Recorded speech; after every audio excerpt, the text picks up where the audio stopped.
Magandang umaga po sa inyong lahat. Salamat sa Diyos dahil patuloy ang ating pagsamba sa kabila ng dumadami ang cases ngayon. Panalangin natin na matutunan nating mamuhay ng tama, especially na very challenging yung ating kalagayan. Last week po ay tinalakay natin ang katotohanan mula sa statement ng Panginoon na sinabi niyang, itatayo ko ang aking iglesia at ang pintuan ng daigdig ng mga patay ay hindi magtatagumpay laban sa Kanya. Last week ay binigyan natin ng diin ang phrase na sinabi ng Panginoon, I will build my church, or itatayo ko ang aking iglesia.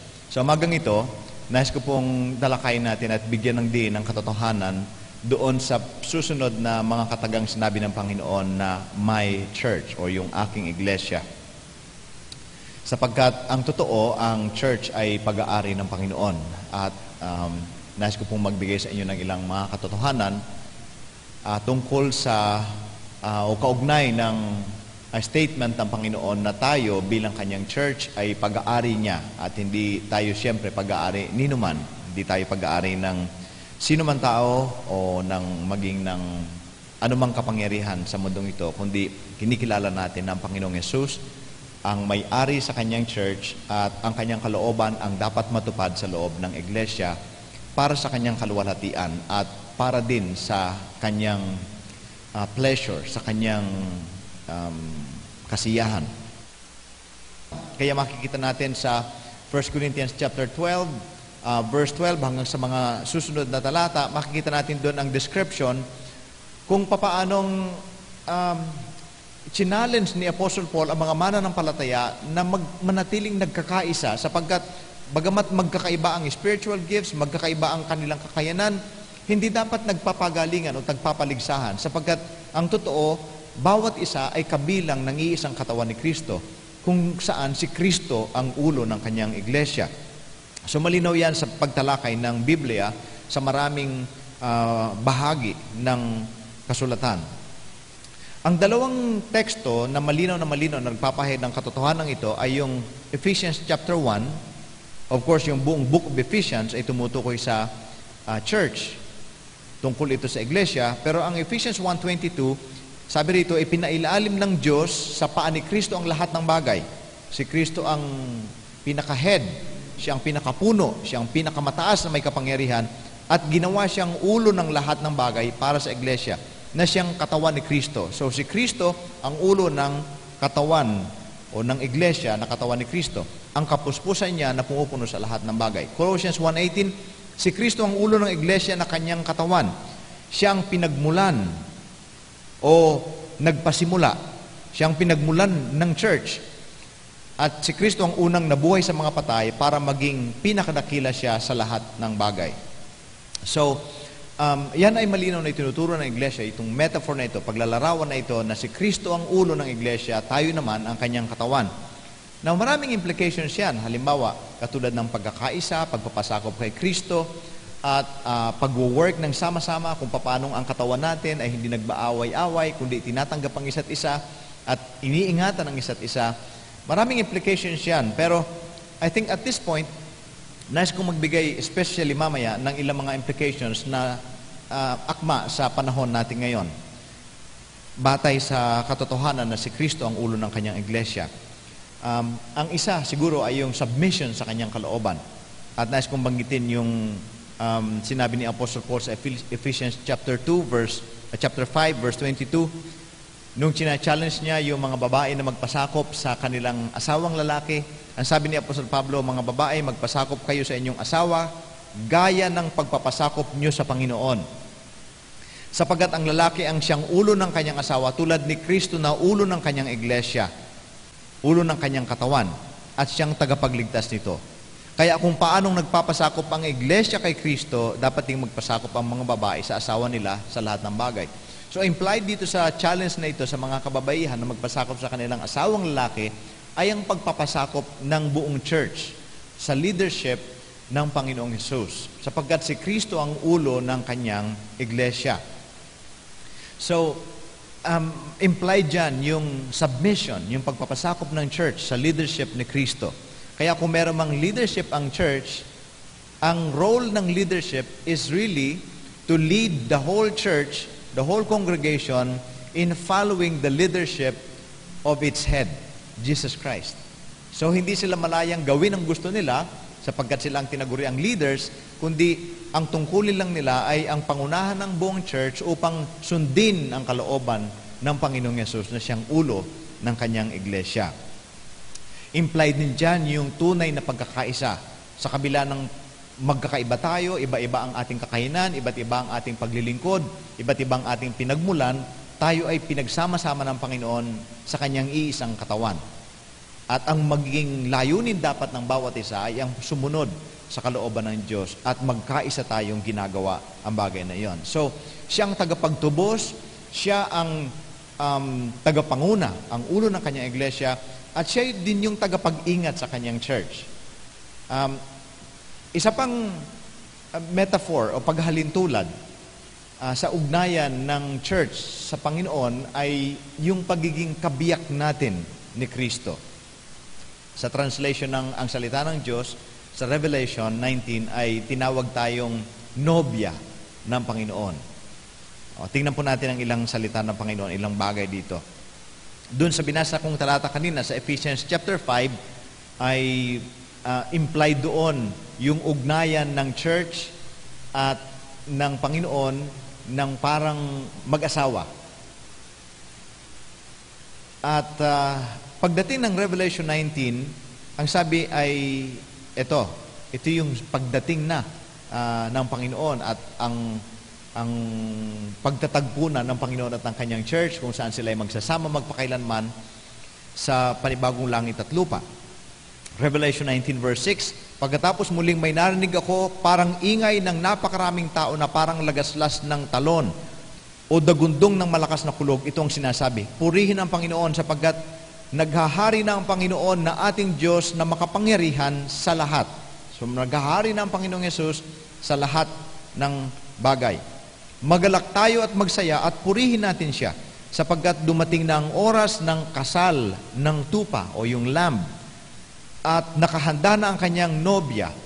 Ang nobya ay tumutukoy sa church, sa kanyang church na para bang si Kristo ang bridegroom at ang church naman ang bride na kanyang minamahal. Pinagsuot siya ng damit na malinis, makinang at puting-puti. Ang ibig sabihin ng puting damit ay ang mabubuting gawa ng mga binanal ng Diyos. So isa sa mga paghahalintulad ng kaugnayan ng church sa Panginoon ay ang pagiging tagapag-ingat ni Kristo sa kanyang iglesia. Pagiging husband o bridegroom ng kanyang kabiyak na tumutukoy sa iglesia o sa church. So meron mga implications yan and I would like to spend time para talakayin ang mga implications para maiugnay natin ang mga katotohanan ito na tayo ay pag-aari ng Diyos, siya ang manunubos natin, siya yung tagapanguna natin at tagapag-ingat sa atin at maiukma natin ito sa kalagayan natin ngayon. So, isa-isahin natin ito. Kung ang Panginoong Yesus ang may-ari ng church, ang malinaw na implication niyan ay walang sino man ang pupwedeng mag-claim na meron nagmamay-ari ng grupo ng mga mananampalataya o ng church. In our case, ng Tarlac City Bible Church. Hindi ko pwedeng itong i-claim na ito ay church ko, na parang pag-aari ko ang church, sapagkat ang katotohanan nito ay pag-aari ni Kristo. Pwede akong mawala anytime, pwede akong kunin ng Panginoon anytime, at ang church ay magpapatuloy sapagkat ako ay manggagawa ng iglesia lamang ng Panginoon. Ako ay manggagawa lamang at hindi ko pag-aari ang iglesia ng Panginoon. Ito ay Kanya. Hindi rin ang local leader sapagkat may mga pagkakataon, hindi sa iglesia na ito, salamat sa Diyos, kung saan nakikita natin ang mga leaders ng mga ilang local church na they act as if they own the church. Na para bang lalong-lalo na kapag ang leaders ay very influential. Halimbawa, yung isang pamilya ang nag-donate ng lugar na pinagtitipunan, na para bang sila ang may kapangyarihang sabihin anumang bagay na gusto nila na dapat gawin ng church. O kaya naman very strong ang kanilang influence sa buong church kung saan ang gusto nila ang napangyayari sa loob ng church. Hindi kailanman dapat mangyari yan sapagkat kung meron mang sinusunod ang church, ay ang kalooban dapat ng Diyos at hindi kalooban ninuman sapagkat tayo ay pag-aari ni Kristo. Walang sino mamayari, hindi ang pastor, hindi ang leadership, at hindi rin pag-aari natin ng isa't isa na para bang kooperatiba tayo, di ba ganyan? May equal rights tayo, may karapatan tayo magsalita, may karapatan tayong sabihin ang gusto natin at ayaw natin upang masunod naman at pakinggan yung ating mga kagustuhan, na para bang tayo ay club at equal ay meron tayong karapatan sa isa't isa na parang we own our own organization. Hindi ganyan ang setup ng church. Ang setup ng church ay kinikilala natin na tayo ay pag-aari ni Kristo. At walang sino man ang may pag-aari sa grupo na ito bilang isang iglesia. Hindi tayo kooperatiba, hindi tayo club. Minsan sinasabi natin, my church, o this is my church, o yung church namin, na para bang atin itong church na ito. Pero ang ibig lang sabihin natin, every time na ginagamit natin yung salitang yan, bagamat hindi ako sanay na sabihin ang iglesia ko o yung church ko, sapagkat wala naman akong church. Pero if ever na ginagamit natin yung phrase na yan, ang ibig lang natin sabihin ay church na kinabibilangan ko. So, church namin. Church kung saan kabilang kami. Pero hindi yung church ko or miyembro ko, dahil wala naman talagang pag-aari ang sino man sa sino mang tao na tinubos ng Panginoon, sapagkat ang Panginoong Yesus lamang ang manunubos, kaya siya lang ang may karapatan na tumawag sa atin na aking iglesia. Or, you are my people. We are God's people. Tayo ay mga tinubos ng Panginoon. Dapat malinaw yan, sapagkat kung hindi, minsan lumalagpas tayo sa paggamit ng ating kapangyarihan o ng ating impluensya para mangyari ang kagustuhan natin at hindi ang kagustuhan ng Panginoong Yesus sa loob ng kanyang church. We have to be reminded all the time that we, all of us, belong to no one but to the Lord Jesus Christ alone. So, yan ang unang implikasyon. Pangalawang implikasyon, ang Panginoon bilang ulo ng kanyang iglesia, yung lahat ng decisions, lahat ng kapasyahan, lahat ng kalooban ay nasa kapangyarihan ni Kristo. Kung anong dapat nating gawin, anong dapat nating sundin, anong mga prinsipyong dapat nating sundan, kinakailangan na si Kristo at ang kalooban ni Kristo ang pinakapangunahing konsiderasyon. Siya ang kinikilala nating may kapangyarihan sa atin. In fact, siya ang may kataas-taasang kapangyarihan sa kanyang church at hindi lamang sa church, kundi kahit sa labas ng church. Because He is the King of Kings and He is the Lord of Lords. Hindi lang, katulad ng discussion natin last week, si Kristo ay hindi lamang Diyos ng Kristiyano o Diyos ng mga Hudyo, kundi si Kristo ang Diyos ng lahat. At dahil dyan, pinananalangin natin na your will be done on earth as it is in heaven. Hindi lamang your will be done in the church, kundi on earth as it is in heaven. Katulad ng sinabi din ng Panginoon, humayo kayo, gawin yung alagad ko ang lahat ng bansa. Sapagkat, anong sabi niya? Lahat ng kapangyarihan ay binigay na sa akin sa langit at sa lupa. So, alam natin kung sino ang Panginoong Yesus natin at kung ano ang kapangyarihan meron siya sa atin at hindi lamang sa atin, kundi sa buong sanlibutan. At siyempre, lalong-lalo na sa loob mismo ng kanyang church. So, ang Panginoon ay siya yung kinikilala nating may pinakamataas na kapangyarihan over the affairs of the church. Minsan ay may mga conflict na nangyayari sa church at hindi lamang sa church kundi sa mga kapangyarihan na dapat kinikilala ng church. Halimbawa, ang isa siguro sa mga challenges sa atin ngayon ay yung pagsunod sa patakaran ng pamahalaan at the same time pagsunod sa kalooban ng Diyos. Salamat sa Diyos sapagkat hindi natin ito usapin masyado ngayon, but there are places sa Pilipinas at sa ibang bansa, sa ibang bahagi ng mundo kung saan nahihirapan sila sapagkat may mga polisiya ang pamahalaan o ang gobyerno na kumukontra dun sa kalooban ng Panginoon at ang challenge sa leadership ng church ay kung papaano na magpapasya. Halimbawa, sa sama-samang pagsama sa pagsamba sa Panginoon tuwing linggo, pag sinabi ng pamahalaan na suspended muna lahat ng religious gatherings, ang pagsamba ng sama-sama, at the same time, nasa likod ng kaisipan din natin yung sinasabi ng Panginoon na huwag ninyong kaliligtaan ang pagtitipon. So, meron tayong dilemma, meron tayong situation kung saan kailangan natin balansehin, paano natin susundin ito. Pero malinaw naman kapag nasa gitna tayo ng conflict ng authorities, ng mga kapangyarihan, kung sino at ano dapat ang pangunahin at pinakikinggan natin. Magbigay ako sa inyo ng halimbawa at this can be applied sa lahat ng similar conflicts, no? Kasama na yung pagpapasakop sa magulang, pagpapasakop sa asawa, pagpapasakop sa pamahalaan, sapagkat merong mga kapangyarihan na dapat natin kinikilala, hindi natin binabangga, sinusunod natin, nagpapasakop tayo, pero merong hierarchy, merong mga antas ng kapangyarihan, at dapat malinaw na nakikita natin kung sinong kapangyarihan, anong kapangyarihan ang pinakamataas na dapat nating sundin sa panahon na nagbangga-bangga ang magkakaibang kapangyarihan. So tingnan natin yan. Ang principle ng Bible, I think, is very clear. Sa Acts chapter 4, ang mga apostles, before in chapter 4, chapter 1, verse 8, malinaw na malinaw ang instruction ng Panginoon sa mga apostles. Sabi niya, you will receive power when the Holy Spirit comes on you, and you will be my witnesses. Kayo ang magpapahayag tungkol sa akin. Magsasabi ng patotoo tungkol sa akin sa Jerusalem, sa Judea and Samaria, at hanggang sa dulo ng sanlibutan. Sabi ng Panginoon, humayo kayo, be my witnesses, gawin yung alagad ko ang lahat ng bansa. So, ang malinaw na kalooban ng Diyos na iniwan niya sa kanyang mga alagad ay ang mangaral tungkol sa kanya. Sa Jerusalem, kung saan sila naroon at that time, sa Judea and Samaria, at hanggang sa buong sanlibutan. Pero, nung sila ay nangaral, nagkaroon ng conflict yung kalooban ng Panginoon at ang kagustuhan ng Sanhedrin.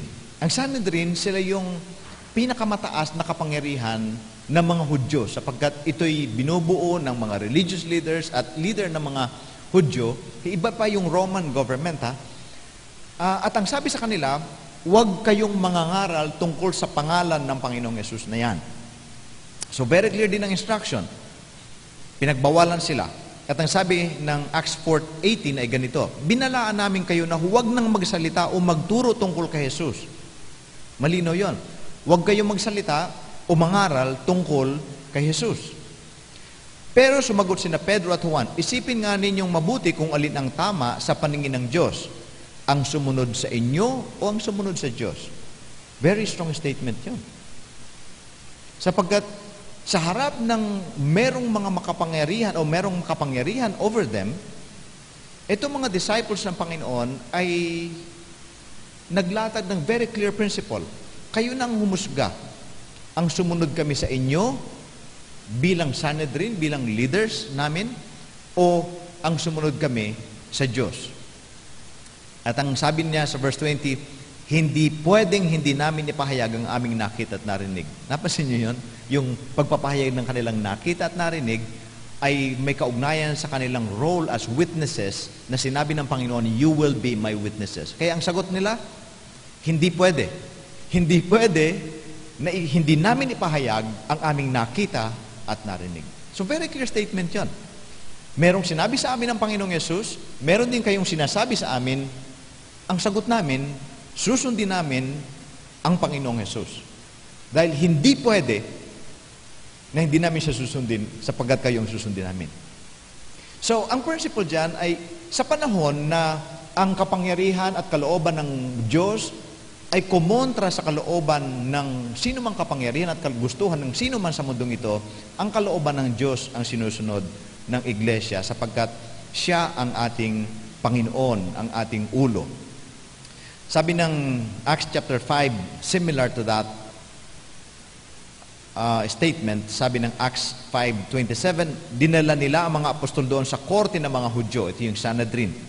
Sinabi ng punong pari sa kanila, ito yung pinakamakapangyarihan sa lipunan ng mga Hudyo at that time.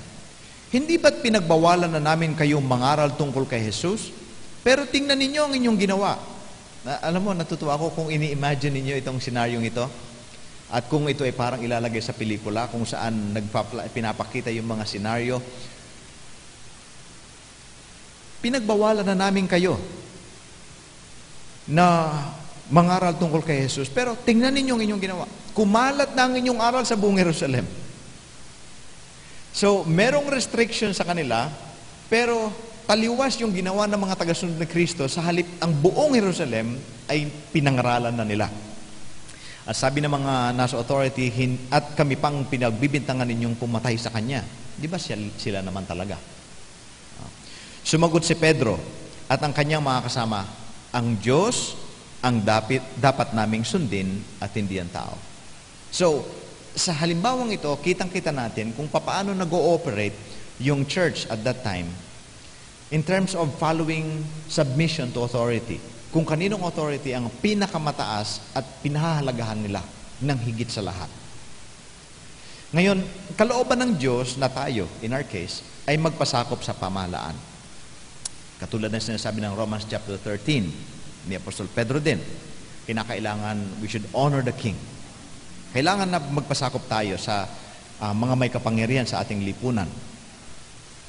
Maging sa asawa ng mga babae sa kanilang asawang lalaki, kailangan magpasakop ang mga anak sa kanilang magulang, sapagkat ito ay mga authorities, merong kapangyarihan. Kinakailangan natin magpasakop sa kanila, kahit nga sa mga barangay tanod, sa mga traffic aid. Pagka pinatigil ka, you should obey. Kinikilala natin na dapat sumusunod tayo sa mga may kapangyarihan, sa mga pulis, sa mga may kapangyarihan. We must obey them, we must honor them, we must submit to them.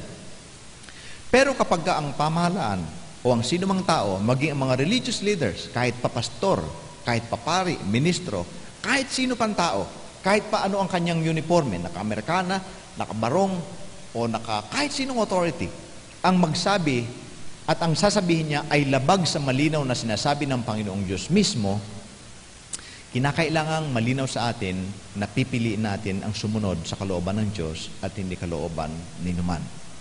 Sa simula-simula pa lamang ho ng church, ganito na ang kanilang prinsipyo. Nakita natin yan sa halimbawang pinakita ko kanina sa Acts, kina Apostol Pedro at sa mga alagad.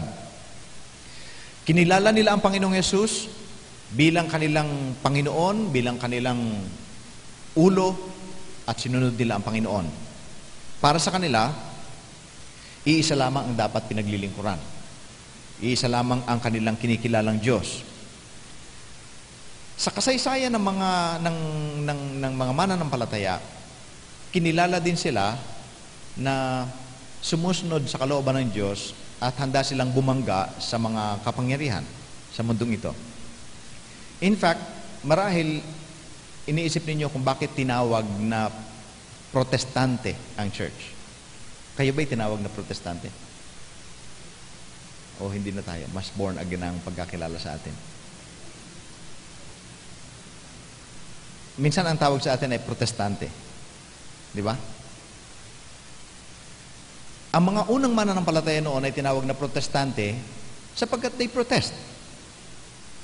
Nung makita nila ang maling katuruan at maling mga gawain ng Roman Catholic Church, nagprotesta sila. Hindi man nila intention na talagang sirain ang church o kumala sa church, katulad ni Martin Luther, pero humantong sila sa paghiwalay sapagkat in-excommunicate sila mismo ng church. In fact, gusto siyang patayin mismo ng church sapagkat vocally, they protest. Nagpoprotesta sila. At ang church ay patuloy na nagpoprotesta at dapat na patuloy na magprotesta laban sa anumang evil and wickedness. Hindi lamang ng any form of, in fact, against any form of evil. Pwedeng laban sa maling ginagawa ng pamahalaan o maling ginagawa ng kahit na religious group. Ultimo ng sarili niyang simbahan. Ang mga mananampalataya ay tinaguri ang mga protestante sapagkat kilala sila sa pagbangga sa mga authority kapag nakikita nilang mali talaga ang kanilang gawain. I think from the Old Testament, ganyan na makikita mo. Tingnan nyo, si Nathan, hinarap niya si David at pinagalitan niya si David. Sino ba si David at that time? Si Nathan was a prophet at si David was the king. Merong prophetic role ang church dapat, even up to this point, kung saan ang mga mananampalataya bilang isang iglesia should speak against the evils of our society. Kaya hindi po pwedeng talagang completely tahimik tayo. Of course, iba namang usapin, hindi lamang ito ranting, no? Na basta ka na lang kung mag-criticize at iba pa. Pero bilang mga mananampalataya, kinakailangan naninindigan talaga tayo sa pagsunod sa kalooban ng Diyos at hindi tayo sunod-sunuran sa lahat ng nangyayari at pinapatupad, lalong-lalo na kung ito ay labag sa kalooban ng Diyos. I think that is very, very clear. Yan ang ating nakita sa mga unang mananampalataya sa Book of Acts. Yan ang nakita natin sa kasaysayan, kaya sila tinaguri ang protestante. At hanggang sa panahon ngayon, yan din ang posisyon na dapat kinalalagyan ng church. Malungkot lang na ang prophetic role ng church ay minsan ay kinaliligtaan na. Masyadong takot sa authority. Kaya minsan, instead of standing by the truth, on the truth of the scriptures, Christians easily submit and compromise. Kaya minsan makakarinig ka ng mga Kristiyano na sang-ayon sa LGBT, sang-ayon sa divorce, sang-ayon sa abortion, at iba pang mga gawain. Ang tawag dyan ay compromise. Yung we compromise our stand. We compromise our position instead of following Christ, submitting to His will. Because we're threatened, we're persecuted, we compromise. Hindi dapat ganun ang church. Isa siguro sa mga pinakamagandang halimbawa ngayon o last week lamang ay ang nangyari sa Grace Community Church, kung saan pinangungunahan ni John MacArthur at ng mga elders. They came up with a position paper kung saan sinabi nila noong nagkaroon ng order ang State of California ng indefinite suspension of church gatherings. So as a church, they met at yung mga elders nag-usap-usap sapagkat tinigil na lang kanilang pagsamba sa loob ng 20 weeks. Parang tayo din. Apat na buwan na walang worship service.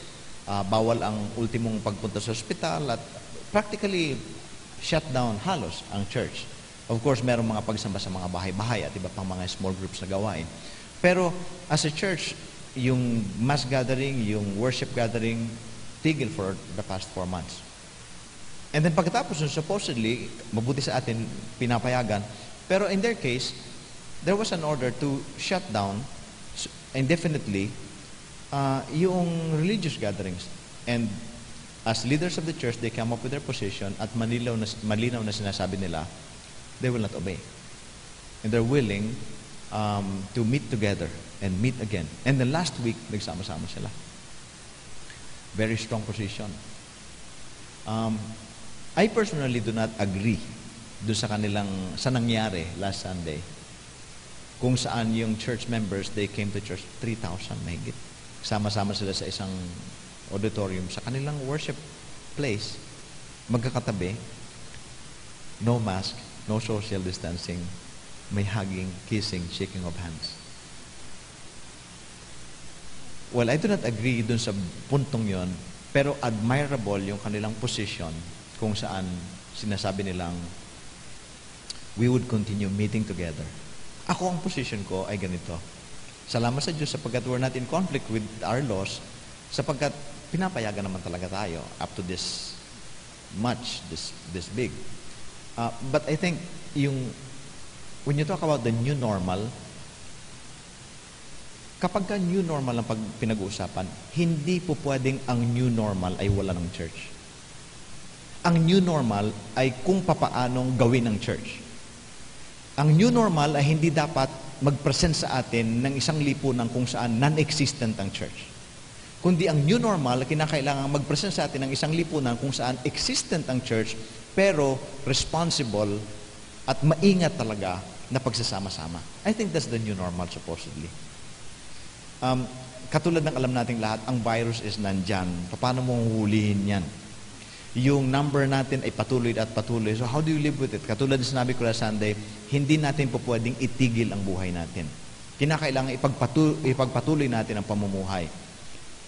Therefore, ang church being our life, being an essential part of our lives as Christians and followers of the Lord Jesus Christ, and we know the will of God. In fact, may narinig ako one time, pwede naman mag-gather, huwag lang kayong magkantahan. Sapagkat pag kumakanta, inisip ko lang, paano naman? Di wag na lang kami mag-gather kung hindi naman kakanta. Pwede bang kumantang nakamask? Pwede naman, ba't di na lang kami kumantang nakamask? By the way, there are very clear categorical statements kung saan we are expected as Christians to sing to the Lord. Diba? So, I think kapag pinag-usapan ito, when you talk about the new normal, we have to learn how to live our lives with this reality. May virus. So what do you do with it? Kinakailangan matutunan natin mabuhay given the situation. At hindi po pwedeng itigil natin ang buhay natin dahil meron lamang ganyan. As I've said last Sunday, kung papaano we keep on going out despite the fact that there is this danger, we're willing to take the risk because we must do the things that we're doing outside, ganun din. There's danger in coming to church, but we must keep on doing church because this is essential for us. This is the will of God. Only we should be responsible and be very careful. At yan ang ginagawa natin. Ngayon, in our case, nais kong pansinin natin ito para hopefully maging malinaw na ito. Tingnan nyo ang mga ginagawa ng mga mananampalataya. Hanggang ngayon, sa mga bansa kung saan bawal ang church, anong ginagawa ng church ng mga mananampalataya? Bawal mag-gather, bawal magsama-sama sa pagsamba. Sa Middle East, alam natin ang ginagawa nila. Tumitigil ba ang mga mananampalataya sa pagkikita-kita doon? Dahil may pagbabawal, dahil bawal. Tumitigil ba sila? Sa China, alam nyo ba na ang China, kung saan naroon ang fastest growing number of churches? Anong ginagawa ng mga mananampalataya doon? Bawal doon. Tumitigil ba sila? Sa mga lugar kung saan bawal yung smuggling ng Bible, o bawal yung Bible, bawal magkaroon ng Biblia, bawal mamigay ng Biblia, bawal pumasok ang Biblia sa kanilang bansa, anong ginagawa ng mga missionaries? Do they obey? Nagiging smuggler sila. They smuggle Bibles. Bakit ganon? So, dyan sa mga kasaysayan, kung saan merong pagbabawal, bawal mag-preach, halimbawa, anong ginagawa ng mga mananampalataya? Tumitigil ba sila sa pag-preach? So I think with all those illustrations, makikita natin na hindi talaga ugali ng church dapat yung kapag pinagbawalan at labag sa kalooban ng Diyos, isumusunod tayo. We know kung kaninong tinig ang pinakikinggan natin. Sabi ng Panginoon, ako ang dakilang pastol, meron akong mga tupa, makikinig sila sa aking boses. So we know kung kaninong, alam natin kung kaninong boses ang pinakikinggan natin. Of course, we do that with respectfully, at ginagawa natin yan ng hindi nag-iimbita ng anumang paglabag sa authorities hanggat maaari. Pero kung sakasakali man at malagay ang church sa position, and I think it is going to happen, it's just a matter of time. Sapagkat makikita mo sa Biblia that persecution will intensify. I do not think that what's going on right now is a persecution, but it may lead to persecution. And some other situations can actually become a persecution. So kung sakasakali man dumating ang church, and it will come. Sabi ko nga, it's just a matter of time. It will come. Kung saan the church will be persecuted, yung mga gawain ng church ay ipagbabawal. Alam nyo na kung anong dapat at anong nararapat na ginagawa ng mga mananampalataya. I think together with all other Christians around the world, we are going to obey our Lord. At hindi yung kapangyarihan na ninuman sa mundong ito. I think malinaw yung prinsipyo niyan. Pero ulitin ko it must be, in our case, sa panahong ito, hindi ito basta lang pagbangga o pagkontra o pagpoprotesta laban sa pamahalaan. Kundi ito ay ang pagsunod sa kalooban ng Diyos at ginagawa natin yan as much as possible without having to go through any conflict. Kinikilala natin na tayo ay pag-aari ng Panginoon, si Kristo ang ulo ng kanyang iglesia, at tayo ay sumusunod sa kanyang kalooban. We live by the principle of the found in the statement of the Lord Jesus Christ. Sabi niya, all authority in heaven and on earth has been given to me. Nasa akin, ibinigay sa akin ang lahat ng kapangyarihan sa langit at sa lupa. Kaya ang sabi niya, humayo kayo at gawin yung alagad ko ang lahat ng bansa.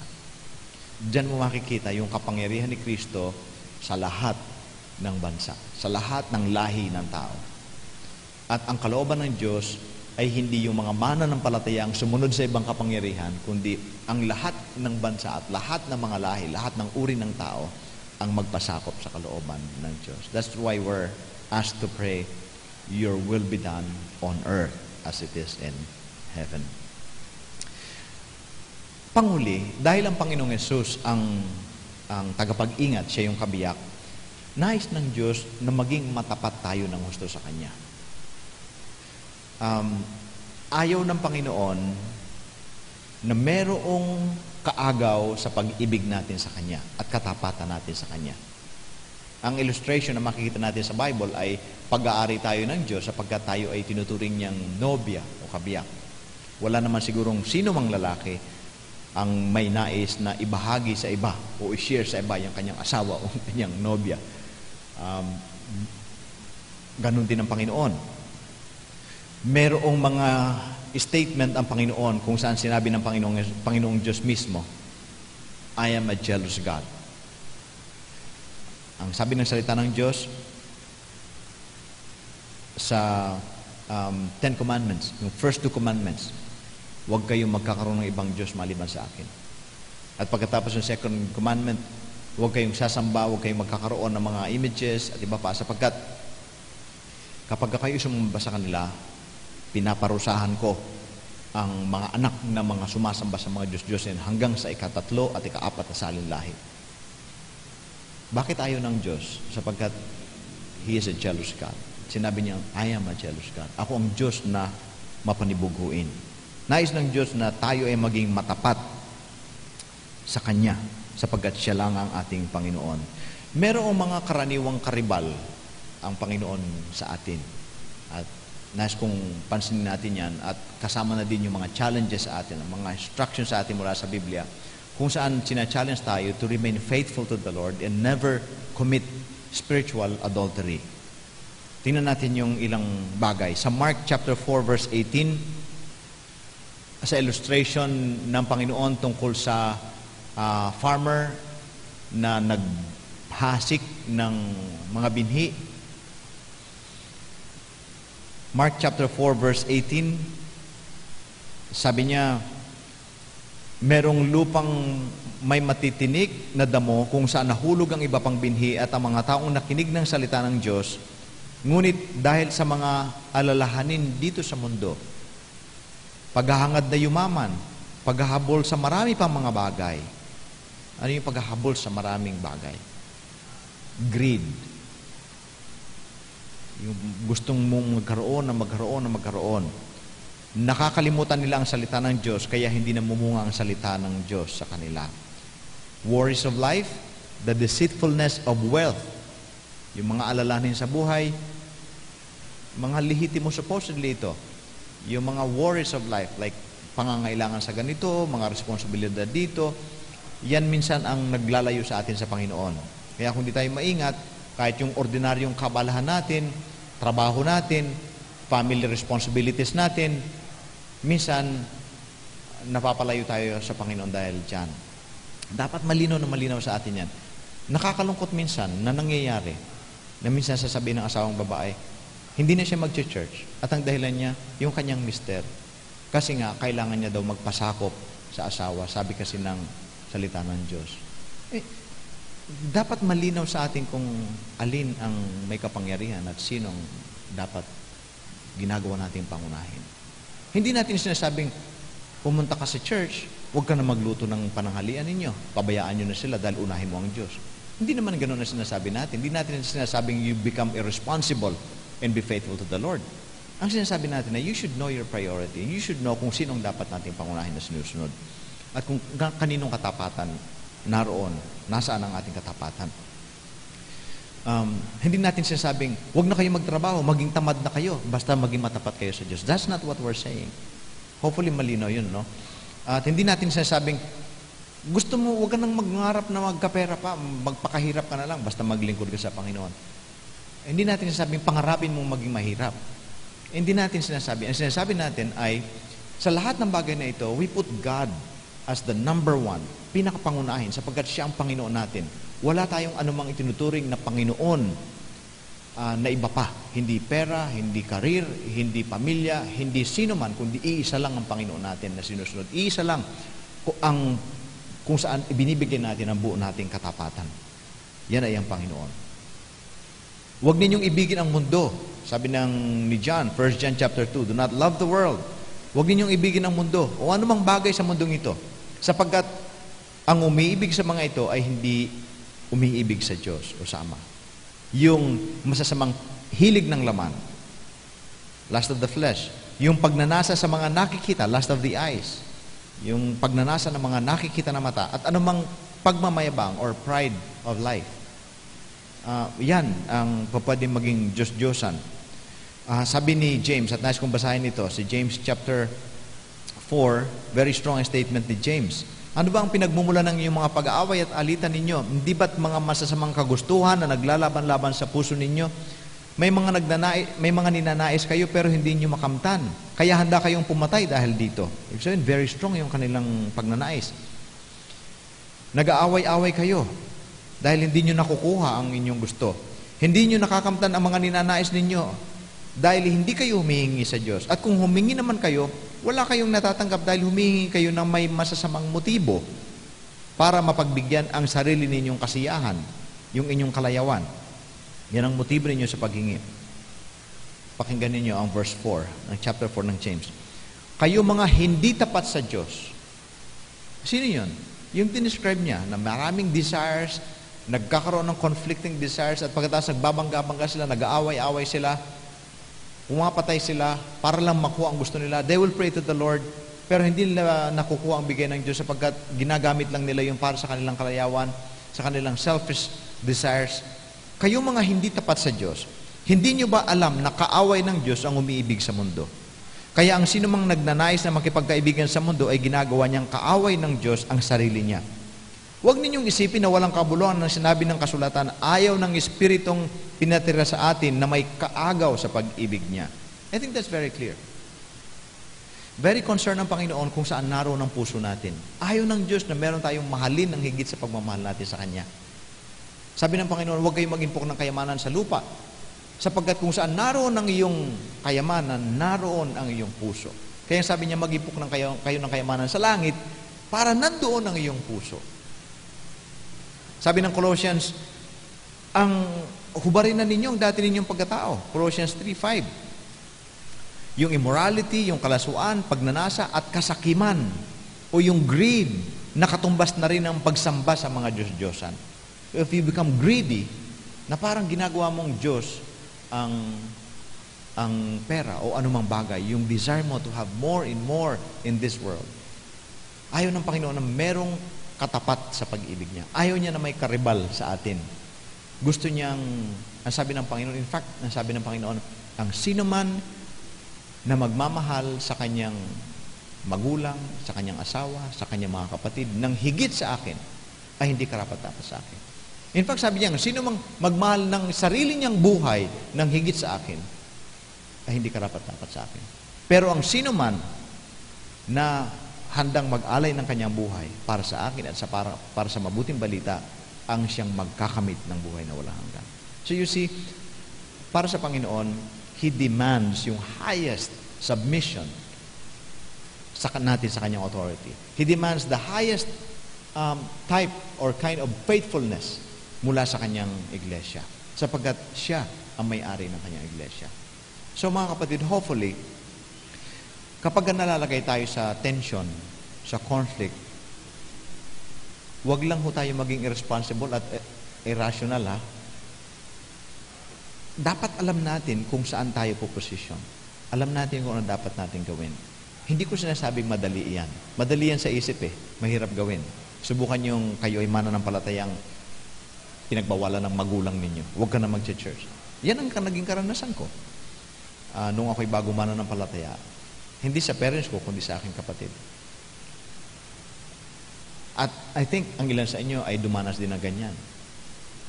So, kung noong hindi pa mananampalataya, pag hindi pinapayagan ng magulang na pumunta sa sayawan, inihuhulog yung mga damit sa labas para makatakas at makapunta sa sayawan, nung maging mananampalataya, kung kinakailangan ihulog uli yung mga damit sa kabilang sa bintana para doon magbihis, para maka-attend ng Bible study, ginagawa natin yun. Dahil alam natin na kahit kalooban ng Diyos na sumunod tayo sa ating mga magulang, pero kapag ka ang gusto nila ay labag sa kalooban ng Diyos, alam na natin kung anong dapat gawin. Hindi tayo sumusuway sa kanila, hindi tayo nakikipagsigawan sa kanila, hindi tayo nakikipag-away sa kanila, but alam nyo naman, ang mga Kristiyano hindi kinakailangan mag-rally dyan sa labas. Pero, you know what to do. Alam nyo na kung paano sumunod at kung paano gagawa ng sistema nang sa gayon, makakasunod tayo sa kalooban ng Panginoon. So,